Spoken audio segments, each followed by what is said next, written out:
Je viens de traverser le petit village de la Petit, juste après le Trian. On est toujours en Suisse. Là, je m'apprête à traverser le col de Balme. Petit rappel, le col de Balme, c'est le col qui fait la frontière entre la Suisse et la France. Donc normalement, d'ici 2h, 2h30, je suis de nouveau sur le sol français. Regardez comme c'est magnifique. Je pense que le col de la Balme, ça doit être là-bas. Et là, on a vue sur toute la vallée. Moi, il y a environ 1 heure, j'étais tout en bas, au niveau de la Petit et du Trian. Et puis, 40 minutes avant, je devais être au niveau du col de la Forclaz, là-bas. J'en reviens pas, regardez comme c'est joli. Je pourrais m'arrêter des heures devant ces paysages. C'est sublime.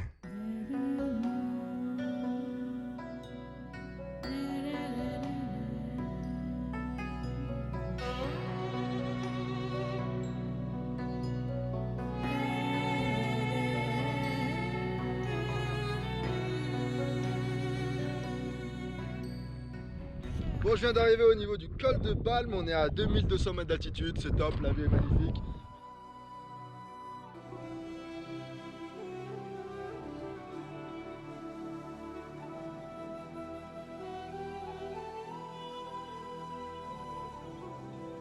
Alors derrière nous, on a le col de Balme, j'ai rencontré Simon, 19 ans, un super gars qui fait le TMB également en solo, donc on fait un petit bout de chemin ensemble. Décidément, je rencontre pas mal de monde depuis 2 jours. On a fait un petit échange de sac à dos pour tester. Et ça permet tout de tester du matos. T'en penses quoi alors, Simon, du sac? Le tien bien mieux, ouais. Ils sont bien légers, ouais. C'est vraiment top, ouais. Tu viens d'où, Simon? De Bourgogne, moi. Bon, et alors ce TMB? Super, ouais. Ça te plaît? Magnifique temps, ouais, top. On continue de monter en haut de l'aiguillade des Posettes. Il y a pas mal de cailloux de ce genre. Donc faut faire attention là où on met les chevilles, surtout qu'on commence à être fatigué. Mais sinon c'est super joli.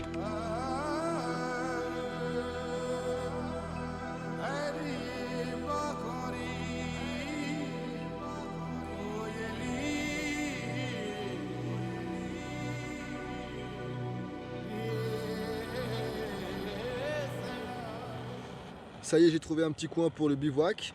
On va se faire bouillir de l'eau pour préparer le dîner. Et en face, on a le magnifique Mont Blanc. Si c'est pas beau quand même. Et voilà, fin de la 4e journée. Ce fut une excellente journée.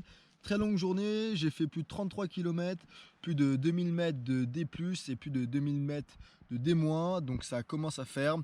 Quoi qu'il arrive, je vous souhaite à tous une excellente nuit et je vous reprends demain matin pour la 5e et peut-être on verra dernière journée de ce TMB. «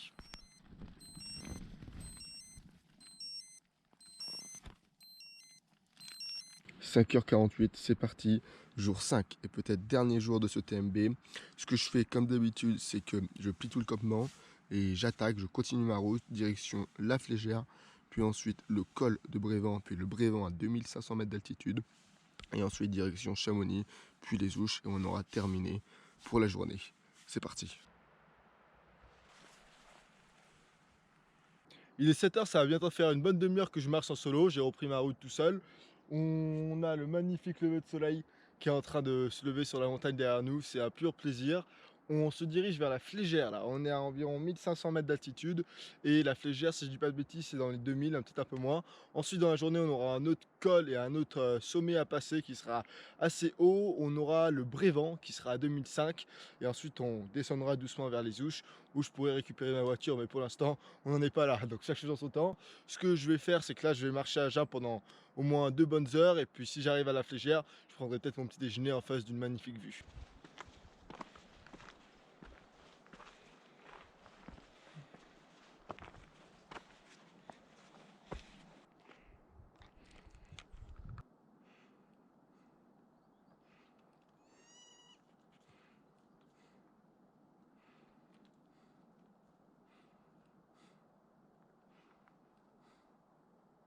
Je viens de voir une scène qui était très attendrissante où on avait le chamois au point A et 1 mètre plus loin on avait une marmotte, c'était très touchant. Et là je sais pas si vous voyez bien mais sur le rocher on voit 2 tout petits chamois. C'est la première fois que j'en vois des aussi petits.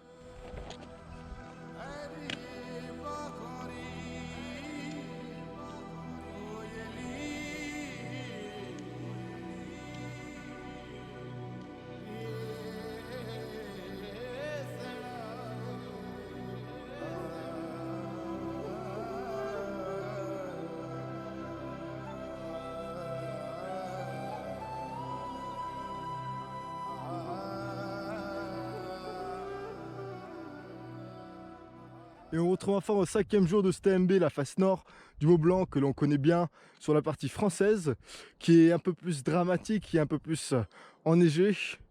C'est très joli. En plus, le temps est au rendez-vous avec les beaux faisceaux de lumière qui sortent des montagnes.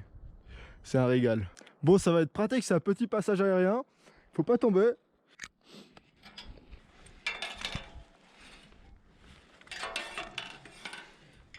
J'ai été charpentier pendant 2 ans, donc heureusement pour moi, j'ai pas le vertige du tout. Mais il faut quand même être prudent. Généralement, c'est quand on n'a pas le vertige qu'il peut y avoir des accidents, justement. Premier passage fait, j'ai l'impression qu'il y en a un autre là-bas. On va voir ça.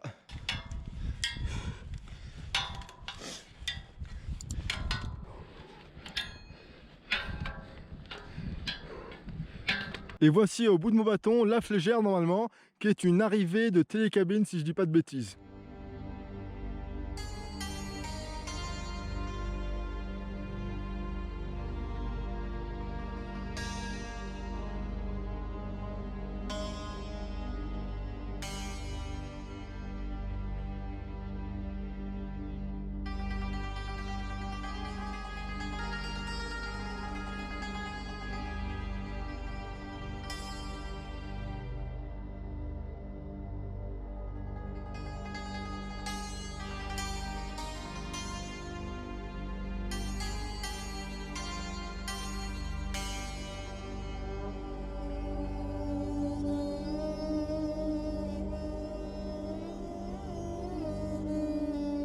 Je viens de passer plein de Pras. Là-bas, ici, on peut voir la Flégère où j'y étais il y a environ 1h30. Et là, je me dirige vers le col Brévent à 2360 mètres d'altitude. Et ensuite, le Brévent, donc au sommet, qui est à 2500 et des poussières. Donc, je vais essayer de le faire en mode sport et de casser le chronomètre. Ça va me faire du bien pour bien terminer ce TMB en beauté. Allez, 2270 mètres d'altitude. On continue direction le Brévent. Commence à faire frais, il y a pas mal de vent. J'ai sorti les tours de cou pour protéger les voies respiratoires. En montagne, c'est important. Et en haut, je pense que je sortirai la polaire ou la doudoune. Alors, il est 12h45. Je suis parti en bas. Il devait être environ 12h15. Là, je viens de passer le col du Brévent à environ 2360 mètres d'altitude. Au panneau, c'est indiqué 1 heure, donc j'ai réussi à le faire en environ 30 minutes. C'est pas trop mal. Et là, du coup, je me dirige vers le sommet du Brévent. 2412 mètres, on s'approche de plus en plus vers le Brévent. Là-bas, il y a une très belle montagne que vous pouvez voir. J'étais allé faire un bivouac, un trek de 3 jours là-bas au niveau du lac d'Anterne. Si vous avez l'occasion un jour d'aller vers là-bas, c'est également une très bonne idée de randonnée, trek, bivouac, en fonction du tour que vous souhaitez faire. Et voilà, arrivé le Brévent, altitude 2525 mètres. Alors on a la vallée de Chamonix qui est dans les nuages. C'était une belle montée, faite un petit peu en mode sport. J'ai mis environ 1 heure pour monter tout ça. Là, ce qu'on va faire, c'est qu'on va faire une petite pause alimentation, prendre quelques graines et ensuite on est reparti. Allez, 14h05, j'ai fait une petite pause. On attaque la descente, direction refuge de Bel-Achat, puis ensuite les Ouches. Bonjour.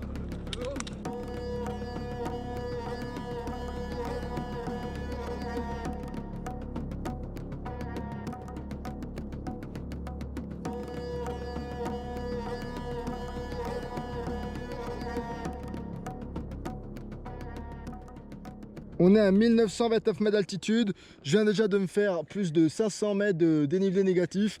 Et là, il faudra encore que je me fasse 1000 mètres de dénivelé négatif pour rejoindre la vallée, rejoindre ma voiture qui est garée aux Ouches. Heureusement que j'ai les bâtons de marche, autrement, ça ferait mal aux genoux, je peux vous le garantir. On est à 1370 mètres, plus que 45 minutes pour atteindre la gare SNCF.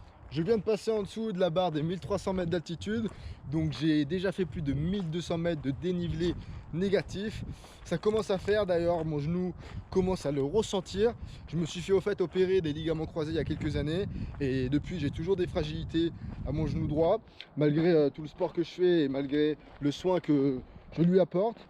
D'où l'importance d'ailleurs, parce que je sais que vous êtes nombreux à avoir des problèmes d'articulation, l'importance de partir avec du matériel qui soit le plus optimisé possible Par optimiser, j'entends surtout le plus léger possible, car plus vous porterez du poids, bien entendu, dans votre sac à dos, et plus vous aurez de la pression qui sera exercée au niveau de vos articulations, que ce soit le genou, les chevilles ou autres. D'ailleurs, en parlant de matériel, si ça vous intéresse, dans la vidéo que je vous propose, qui est hébergée sur mon site internet, où je vous avais donné 50 astuces pour mieux préparer vos treks, randonnée, bivouac, on parle également un petit peu de matériel, donc comment l'optimiser, comment prendre du matériel qui soit léger, comment également économiser de l'argent sur certains matériels. Voilà, bref, si ces sujets vous intéressent, encore une fois, je vous mettrai le lien vers cette vidéo juste en dessous dans la description, et comme ça vous pourrez apprendre 2-3 trucs. De mon côté, j'ai encore 300 mètres de D- à faire, et puis normalement j'arrive aux Ouches, donc je garde le sourire, je profite des derniers moments de ce trek, et puis j'y vais très doucement, car ce n'est pas le moment de se blesser, même pas 1 heure avant la fin du TMB. Vous voyez l'église derrière, c'est l'église des Ouches. 10 minutes et on est arrivé à la gare, et on a récupéré la voiture, et on aura terminé le TMB. Il me reste plus que 5 minutes de marche, donc à la fois je suis assez heureux parce que j'aurais réussi à faire le TMB en 5 jours en profitant au max également, donc ça c'est assez chouette, je suis fier de moi, et en même temps je suis assez triste parce que comme à chaque fois qu'une belle chose se finit, il y a des larmes qui coulent. Ceci étant dit, toute belle chose a une fin, donc c'est le cas pour aujourd'hui. On va parler un petit peu, dès que j'aurai rejoint ma voiture, de la performance. Est-ce que l'on est censé, lorsqu'on fait un trek, être performant, ou est-ce que plutôt à l'inverse, on est censé prendre le plus de temps possible pour profiter de chaque instant? Alors, il n'y a pas de réponse juste, je vous le dis tout de suite. Même moi, en fonction des treks que je fais, la réponse diffère. Là, pour ce trek en question, j'avais envie de me mettre un petit défi sportif. Donc, si vous voulez, moi je pars du principe que lorsqu'on part en trek, l'idée c'est de se faire plaisir. Après, comment se faire plaisir, ça va dépendre de chacun d'entre vous. Là, pour ce trek, la performance était une partie du plaisir. Je m'étais fixé l'objectif de le faire en moins de 7 jours, et puis lorsque j'étais sur le terrain, je me suis rendu compte que finalement je pouvais le faire en moins de 5 jours en tapant bien et en me donnant à fond, en sortant de ma zone de confort, et je me suis dit allez, c'est parti, on essaie de le faire en moins de 5 jours. Maintenant, je ne vous encourage pas du tout à le faire en moins de 5 jours si c'est pas ce que vous souhaitez faire. J'ai fait le GR34 il y a pas longtemps, d'ailleurs je vous mettrai le lien vers la vidéo pour ceux qui veulent la regarder. J'ai fait le GR34 avec 3 autres amis, c'était pas du tout la même ambiance. On était, alors je laisse la voiture passer, c'était plutôt une ambiance chill, où on était en mode confort, on s'arrêtait, on se baignait de temps en temps à la plage. Le soir on allait se faire une crêperie, on allait goûter les spécialités bretonnes. Donc voilà, ça dépend des treks. Là je suis parti en solo, donc je vous le dis parce que j'ai pas envie d'avoir 40 commentaires qui me disent t'as pas profité. J'ai hyper profité de ce trek. La performance était une partie du plaisir. Voilà. Gare SNCF, les Ouches, 350 mètres, moins de 5 minutes. Les amis, c'est la fin. Je m'apprête à vous dire au revoir. Après tout ce qu'on a traversé ensemble, ça va être une vraie déchirure. Qu'est-ce qu'on retrouve? On retrouve la voiture après 5 jours de tour du Mont Blanc, de folie, où je me suis régalé. J'espère que ce trek vous aura plu, j'espère que les images que j'ai filmées vous auront plu. Si vous avez des questions, vous n'hésitez surtout pas à me mettre un petit commentaire juste en dessous dans la description, je ferai de mon mieux pour y répondre. Autre chose, je vous invite à me suivre sur Instagram, parce que sur Instagram, je mets beaucoup de stories en live lorsque je pars en randonnée. Je mets également pas mal de conseils dans tout ce qui est trek, bivouac, randonnée. Donc je pense que ça peut vous intéresser. Si vous avez l'application, je vous mettrai le lien vers mon compte Instagram juste en dessous. Et dernière chose, je vous invite vraiment à aller regarder la vidéo qui est hébergée sur mon site internet, dans laquelle je vous donne 50 astuces de trek, randonnée, bivouac. Je pense que ça peut vraiment vous apporter de la valeur. J'ai tout simplement adoré ce trek. Ça fait 10 minutes que je suis assis sur le coffre de ma voiture et j'ai pas envie de partir, je sais pas quoi faire. Et vraiment, si vous avez l'occasion de faire ce tour du Mont Blanc un jour, alors ne vous posez pas de questions, allez-y direct. C'est 5 jours de pur bonheur. Enfin, je dis 5, ça peut être 7 jours, ça peut être 10 jours, ça peut être 12 jours, en fonction de votre cadence et en fonction de vos préférences. Mais vraiment, c'est que du bonheur, donc foncez.